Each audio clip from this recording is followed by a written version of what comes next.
नमस्कार दोस्तों, मैं सुमित त्यागी एक बार फिर आपके लिए लेकर हाजिर हूँ दिल्ली मेरठ एक्सप्रेसवे फ़ेज़ 4 की लेटेस्ट अपडेट। ये इस वीडियो का पार्ट 3 है। तो अगर आपने पार्ट 1 और पार्ट 2 नहीं देखा है तो मैं आपसे गुजारिश करूँगा कि आप वो भी एक बार ज़रूर देखें। तो welcome back to our channel. और स्टार्ट करने से पहले मैं आपको बताता चलूँ कि हमने ऑलरेडी अभी मतलब मेरठ वाली साइड से चलते हुए जो बीच में सेंटर पॉइंट आता है मोदी नगर पे लखवा रोड, उसको भी पार कर चुके हैं।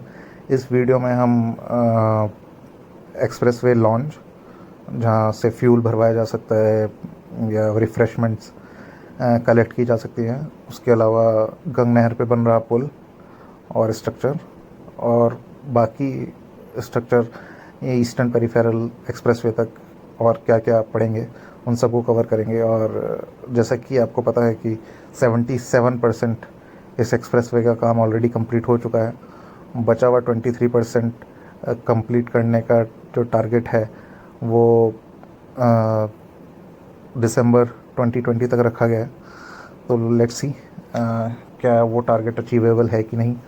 इस वीडियो के बाद Delhi Meerut expressway phase 1, phase 2 और फ़ेज़ 3 भी किसी दिन कवर करेंगे। पर इन तीनों का कोई भी ऐसा पैच रह नहीं जाएगा जो हमने अपनी वीडियोस में कवर ना किया हो। मतलब कोई भी एक ऐसा पैच मैं बताऊंगा, सिवाय एक छोटे से पैच जो ईस्टर्न पेरिफेरल से लेके हमारा फ़ेज़ 2 तक जाता है, उसको छोड़ के बाकी सब कुछ कवर किया। तो जैसा कि आप देख सकते हैं काफ़ी काम यहाँ पर तो हुआ हुआ देख पा रहे हैं हम लोग। और सेफ्टी रेलिंग के साथ ये एक्सप्रेसवे पूरा होता हुआ सिर्फ मार्किंग्स लगाने की देरी है। आइए देखते हैं एक्सप्रेसवे लॉन्च, जहाँ से हम फ्यूल भरवा सकते हैं और रिफ़्रेशमेंट्स कलेक्ट की जा सकती हैं, और बाकी टायर वर्कशॉप ऐसे भी सभी सुविधाएं जहाँ पर उपलब्ध होंगी। तो ये देखिए आप, ये पूरा एरिया मैं आपको दिखाता हूँ। पहले यहाँ से चढ़ना उतरने के लिए एक सर्विस लेन पूरी निर्माण की है ताकि एक्सप्रेसवे से नीचे उतरा जा सके। और फिर ये देखिए आप, पूरा एरिया जो है ये एक्सप्रेसवे लॉन्च, जिसमें सारी बिल्डिंग्स जो हैं स्ट्रक्चर उनका कंप्लीट हो गया है और बन करके रेडी हैं। बस इनको फिनिशिंग वर्क थोड़ा सा रहा हुआ है, थोड़ा नहीं, ठीक ठाक है, और फिर स्टार्ट किया जा सकता है उसके बाद। तो 32 किलोमीटर का ये एक्सप्रेसवे, और अगर दासना वाली साइड से आएंगे तो मैं कहूँगा तो फर्स्ट हाफ में ही ये एक्सप्रेसवे लॉन्च पड़ेगा। तो आपने देखा उसका काम भी काफ़ी हद तक कंप्लीट है। और पर एक्सप्रेसवे पहले चालू हो जाए, बाद ये लॉन्च वगैरह थोड़े अगर बाद में भी स्टार्ट हो तो ज़्यादा प्रॉब्लम उसमें होनी नहीं चाहिए। आइए, हमें यहाँ पे ऑफ रोडिंग थोड़ी करनी पड़ेगी क्योंकि ये जो ब्रिज है वो खुला नहीं है अभी। यहाँ पे अंडर कंस्ट्रक्शन पैच, मिट्टी का भराव करके स्ट्रक्चर को जोड़ने की ज़रूरत।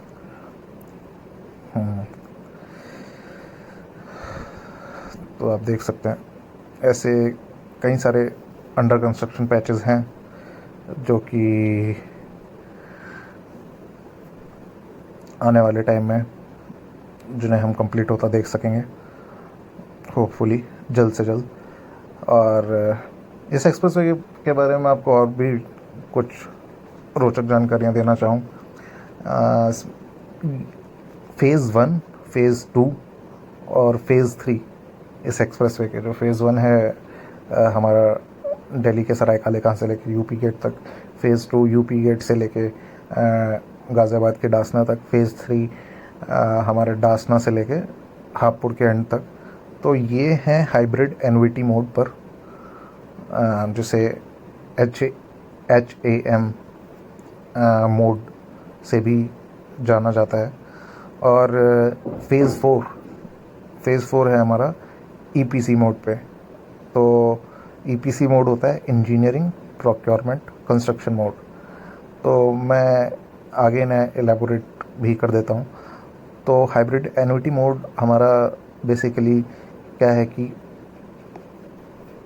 सरकार 40% जो टोटल धनराशि प्रोजेक्ट पे खर्च होनी है वो जिसको टेंडर छोड़ा जाता है उसको दे देती है और कहती है कि आप काम स्टार्ट करो। जो कॉन्ट्रैक्टर है वो अपने पास से भी 20-25% टोटल प्रोजेक्ट की कॉस्ट का लगाता है और बाकी फंड रेजिंग कर लेता है, मतलब डेप्थ या लोन के तौर पे।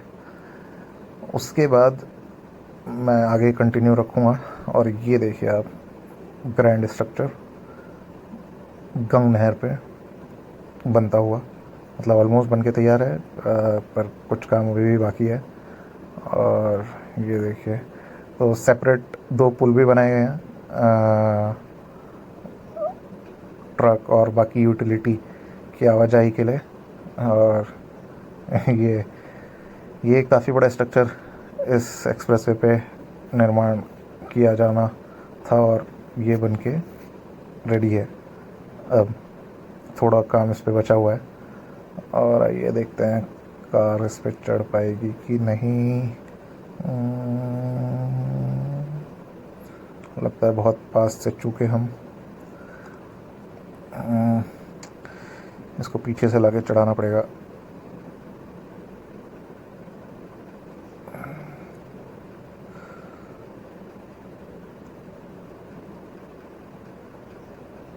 Nothing is working.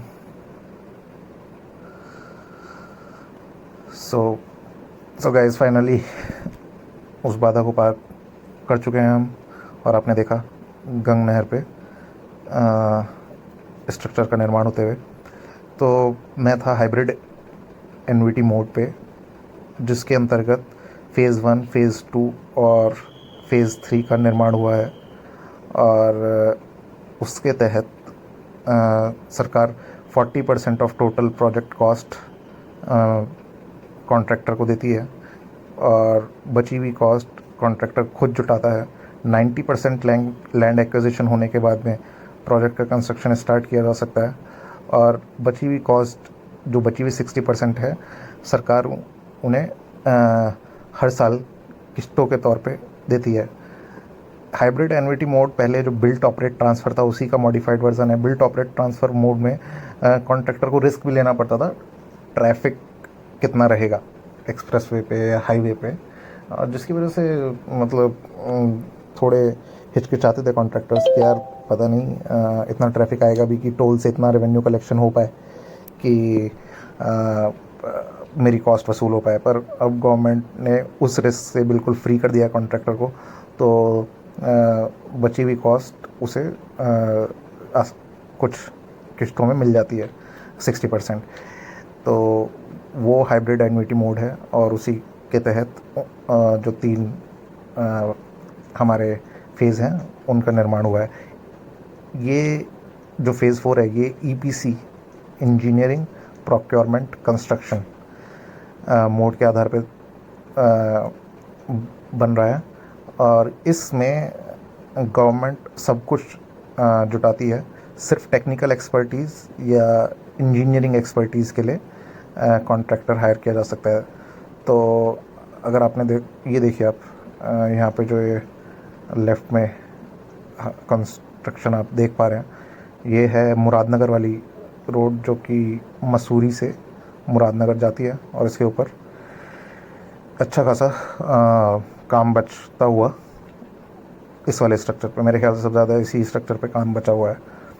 तो इंजीनियरिंग प्रोक्योरमेंट कंस्ट्रक्शन मोड में हमें टेक्निकल एक्सपर्टीज़ और इंजीनियरिंग एक्सपर्टीज़ का ठेका ही सिर्फ छोड़ा जाता है किसी भी कॉन्ट्रैक्टर पे। तो जीआर इंफ्रास्ट्रक्चर फ़ेज़ 4 का वो वाला काम कर रही है और सरकार ने सारी ज़मीन 100% इसमें जुटा के कॉन्ट्रैक्टर को देती है, तो वो ऑलरेडी सरकार दे चुकी है। इसमें सारे रिसोर्सेज सरकार को जुटाने होते हैं। 100% ऑफ कॉस्ट सरकार पहले दिन से ही अरेंज करके रखती है, और 100% ज़मीन का अधिग्रहण भी। ये देखिए, ईस्टर्न पेरिफेरल एक्सप्रेसवे पे हम आ चुके हैं। सामने आप इंटरचेंज बनता हुआ देख रहे होंगे। और यहाँ पर हमने पहले भी अपनी 2 वीडियोस बनाई हैं, अगर आपने वो भी देखी हैं तो, और नहीं देखी हैं तो प्लीज़ ज़रूर देखिए। तो ये देखिए, ईस्टर्न पेरिफेरल एक्सप्रेसवे, और इसके ऊपर से ये एक्सप्रेसवे निकलेगा, दिल्ली मेरठ एक्सप्रेसवे। यहाँ पे पूरा इंटरचेंज किस तरह से मिलेगा, और ईस्टर्न पेरिफेरल एक्सप्रेसवे पे भी हम कोई सा भी रूट ले सकते हैं। तो यहाँ पे एक इंटरचेंज इसका यहाँ पे बनेगा। मैंने पिछली वीडियो में भी बताया, परतापुर, फिर मोदी नगर पे इंटरचेंज, फिर ईस्टर्न पेरिफेरल एक्सप्रेसवे पे इंटरचेंज, और इससे आगे ये स्ट्रक्चर से आगे जाते हुए फ़ेज़ 2 पे, जहाँ पे इसका फ़ेज़ 4 का अंत होगा। फ़ेज़ 4, फ़ेज़ 3 और फ़ेज़ 2 जहाँ पे मिलेंगे, वहाँ तक ये है। तो बस ये वाला पैच यहाँ इस स्ट्रक्चर से आगे फ़ेज़ 2 तक वो हमने कवर नहीं किया है, अन्यथा बाकी सब कुछ इस वीडियो में कवर हो चुका है। तो आइए चलते हैं ईस्टर्न पेरिफेरल एक्सप्रेसवे पे और देखते हैं कि